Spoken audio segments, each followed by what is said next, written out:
नमस्कार दोस्तों, स्वागत है आप सभी का आपके अपने YouTube channel Shyam classes study में। आज के इस वीडियो में यूपी त्रिपल पैट परीक्षा 2023 में पूछे जाने वाले जीके जीएस के अति महत्वपूर्ण प्रश्नों का प्रैक्टिस सेट लेकर के आया हूं, जो आने वाले यूपी त्रिपल पैट परीक्षा में आपको हमारे इन्हीं प्रैक्टिस सेटों से आपको प्रश्न देखने को मिल जाएंगे। तो आप जो लगातार प्रैक्टिस सेट लगाते रहिए, क्योंकि प्रैक्टिस सेट ही एक ऐसा जरिया है जिससे आपको आपकी तैयारी पता लग पाती है कि आपकी तैयारी यूपी त्रिपल पैट परीक्षा 2023 के लिए कैसी हुई है। जब तक आप पैट परीक्षा में अच्छा स्कोर करके नहीं आओगे, तब तक आप यूपी त्रिपल के द्वारा आयोजित होने वाली किसी अन्य भर्ती परीक्षा में नहीं बैठ पाओगे।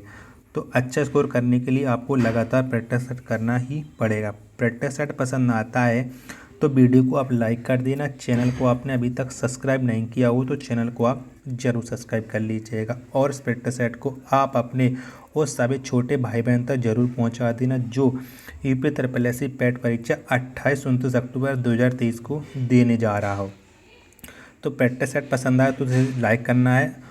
मैं बता दूं आपको, यूपी त्रिपल पैट परीक्षा 2023 के लिए मैं जीके जीएस के 20 प्रैक्टिस सेट अपलोड कर चुका हूँ। सारे प्रैक्टिस सेट आपको प्ले लिस्ट में मिल जाएंगे, वहाँ से जा कर के आप एक एक करके सभी प्रैक्टिस सेट देख सकते हैं और अपनी तैयारी को चेक कर सकते हैं कि आपकी तैयारी पैट परीक्षा 2023 के लिए कैसी हुई है। तो इन्हीं सब बातों को ध्यान में रखते हुए शुरू करते हैं आज का अपना जीके जीएस के अति महत्वपूर्ण प्रश्नों का प्रैक्टिस सेट नंबर 21।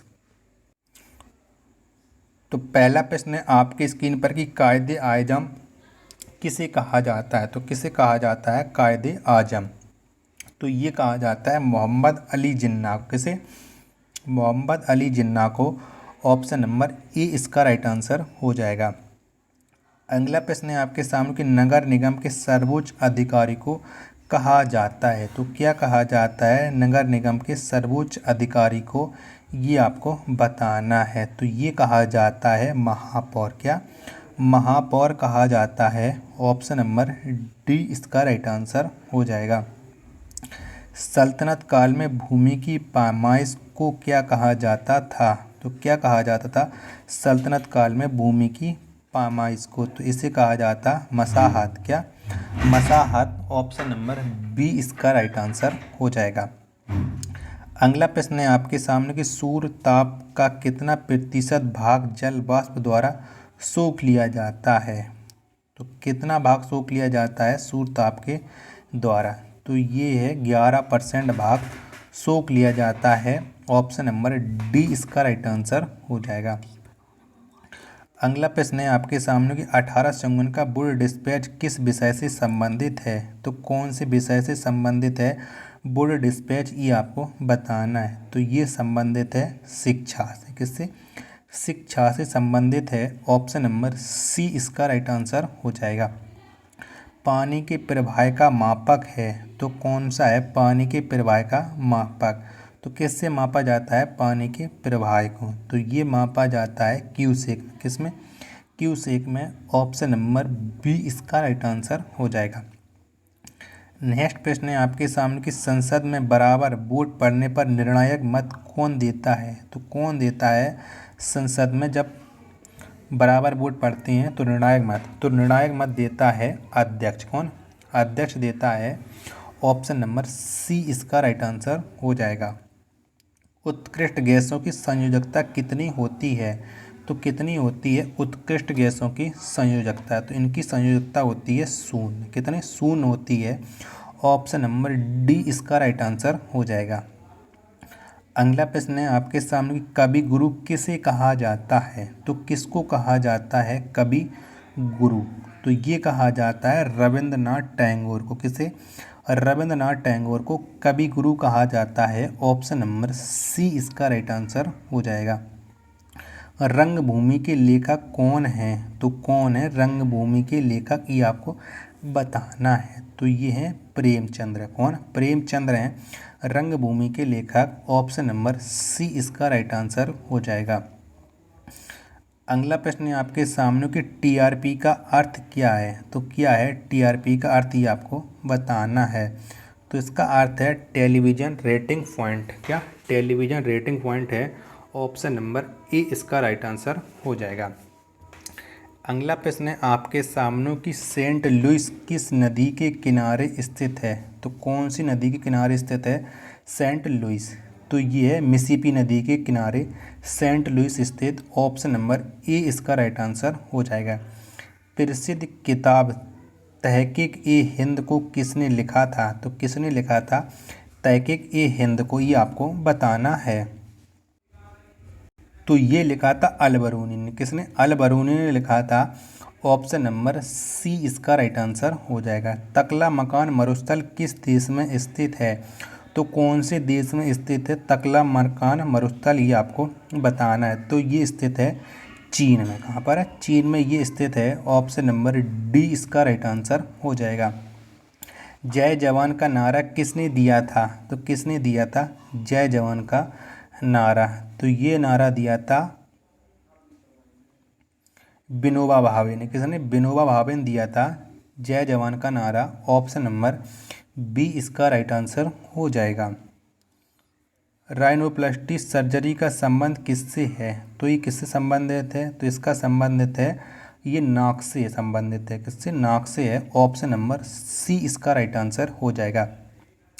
एलोरा का कैलाश मंदिर किस शैली में बना है। तो कौन सी शैली में बना है एलोरा का कैलाश मंदिर। तो ये बना है द्रविड़ शैली में। ऑप्शन नंबर बी इसका राइट आंसर हो जाएगा। भारत में आर्थिक नियोजन किस वर्ष आरंभ किया गया है। तो किस वर्ष आरंभ किया गया था भारत में आर्थिक नियोजन। तो ये आरंभ किया गया था 1951 में। ऑप्शन नंबर ए इसका राइट आंसर हो जाएगा। अगला प्रश्न है आपके सामने कि automotive research association of India कहाँ है। तो कहाँ पर है automotive research association of India. तो ये है पुणे। कहाँ पुणे महाराष्ट्र में है। ऑप्शन नंबर ए इसका राइट आंसर हो जाएगा। अगला प्रश्न है आपके सामने किस मुगल काल के चित्रकार को पूर्व का राफेल कहा जाता है। तो किसे कहा जाता है पूर्व का राफेल, ये आपको बताना है। तो ये बिजजाद को, किसे बिहिजाद को पूर्व का राफेल कहा जाता है। ऑप्शन नंबर सी इसका राइट आंसर हो जाएगा। तमिल और सिंहलीज कहाँ के दो प्रमुख जातीय वर्ग हैं। तो ये कहाँ के दो प्रमुख जातीय वर्ग हैं तमिल और सिंहलीज। तो ये हैं श्रीलंका की। ऑप्शन नंबर बी इसका राइट आंसर हो जाएगा। संविधान का कौन सा अनुच्छेद राष्ट्रपति को सरकार से सूचना प्राप्त करने की शक्ति प्रदान करता है। तो कौन सा अनुच्छेद है जो यह शक्ति प्रदान करता है।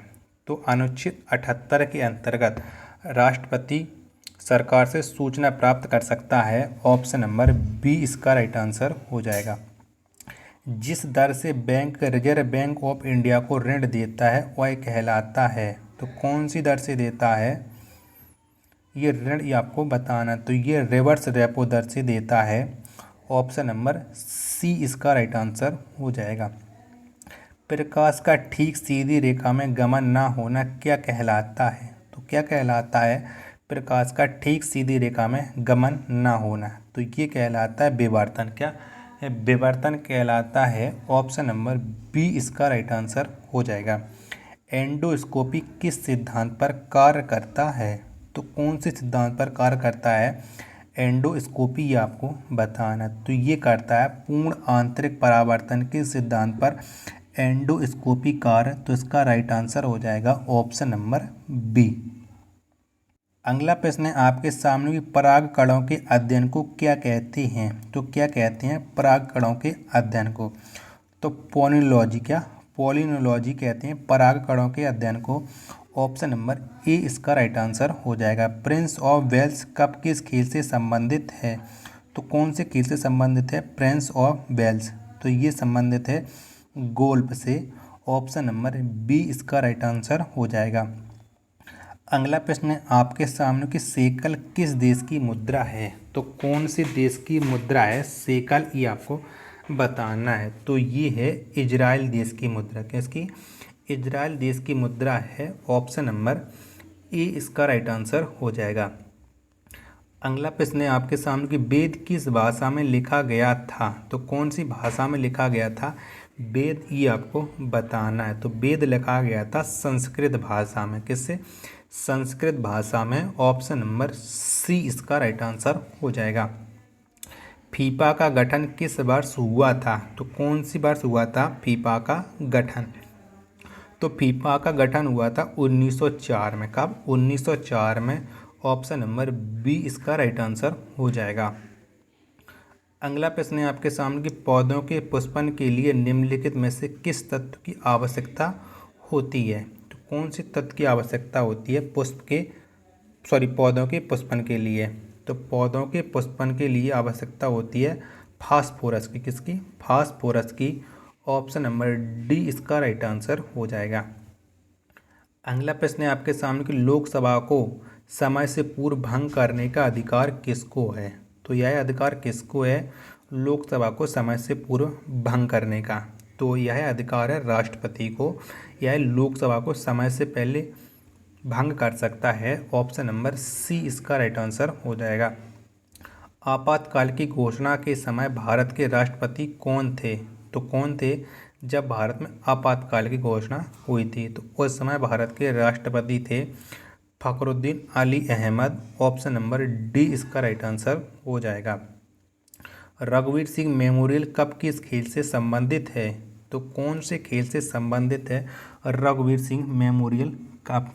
तो ये संबंधित है फुटबॉल से। किससे? फुटबॉल से संबंधित है रघुवीर Singh memorial cup. Option number A इसका राइट आंसर हो जाएगा। विदाउट फियर पुस्तक के लेखक कौन हैं? तो इस पुस्तक के लेखक कौन है विदाउट फियर के? तो इसके लेखक हैं कुलदीप नायर। कौन? कुलदीप नायर हैं। ऑप्शन नंबर डी इसका राइट आंसर हो जाएगा। राष्ट्रपति किस सूची के विषयों पर अध्यादेश जारी नहीं कर सकता है? तो कौन सी सूची के विषयों पर राष्ट्रपति अध्यादेश जारी नहीं कर सकता? तो ये राज्य सूची के विषयों पर जारी नहीं कर सकता है। ऑप्शन नंबर ए इसका राइट आंसर हो जाएगा। अगला प्रश्न है आपके सामने अल्कली मेटल को सामान्यतः कहाँ रखा जाता है? तो कहाँ पर रखा जाता है अल्कली मेटल को सामान्यतः? तो इसे रखा जाता है सामान्यतः केरोसिन में। कहाँ पर? केरोसिन यानी मिट्टी के तेल में। ऑप्शन नंबर सी इसका राइट आंसर हो जाएगा। लास्ट प्रश्न है आज के प्रैक्टिस सेट का कि नहरें बनाने वाला दिल्ली का पहला सुल्तान कौन था? तो वो सुल्तान कौन था जिसने नहरें सबसे पहले बनाई थीं और वो दिल्ली का सुल्तान था? तो वो सुल्तान था Ghiyasuddin Tughlaq. Option number D इसका राइट आंसर हो जाएगा। तो अब आपको बताना है कि आपने हमारे इस प्रैक्टिस सेट में कितने प्रश्न हैं जो सही किए और ये प्रैक्टिस सेट आपको कैसा लगा। प्रैक्टिस सेट पसंद आया हो तो वीडियो को आप लाइक कर देना। चैनल को आपने अभी तक सब्सक्राइब नहीं किया हो तो चैनल को आप जरूर सब्सक्राइब कर लीजिएगा। मिलते हैं पर नेक्स्ट वीडियो तथा नेक्स्ट प्रैक्टिस सेट में। तब तक के लिए धन्यवाद। जय हिंद प्यारे साथियों।